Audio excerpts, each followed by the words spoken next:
பிரியமானவர்களே, இயேசு கிறிஸ்துவின் நாமத்தினால் உங்களுக்கு என் அன்பின் வாழ்த்துக்களை சொல்லிக் கொள்கிறேன். எப்படி இருக்கிறீங்க? சுகமாக இருக்கிறீங்களா? கர்த்தர் உங்களை ஆசீர்வதிப்பார். இந்த நாளில் ஒரு வசனத்தை நம்ம தியானிப்போம். சங்கீதம் 86ஆம் அதிகாரம் 17ஆம் வசனம். கர்த்தாவே, நீர் எனக்கு துணை செய்து என்னை தேற்றுகிறதை என் பகைஞர் கண்டு வெட்கப்படும்படிக்கு எனக்கு அனுகூலமாக ஒரு அடையாளத்தை காண்பித்தருளும். அல்லேலூயா.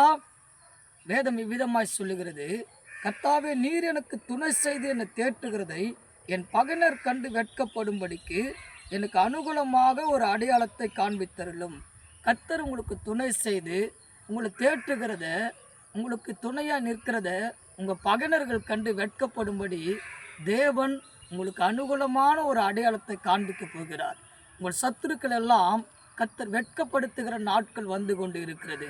தாவீது சொல்லுவார் சங்கீதம் 23ல், என் சத்துருக்களுக்கு முன்பதாக நீர் எனக்கு ஒரு பந்தியை ஆயத்தப்படுத்தி என் தலையை எண்ணெயால் அபிஷேகம் பண்ணும், என் பாத்திரம் நிரம்பி வழியும் என்று.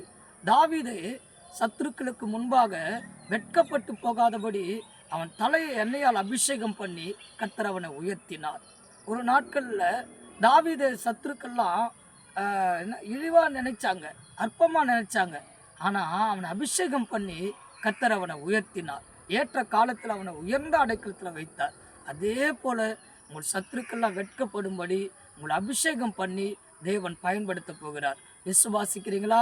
கர்த்தர் தாமே உங்களை ஆசீர்வதிப்பார். ஆமென்.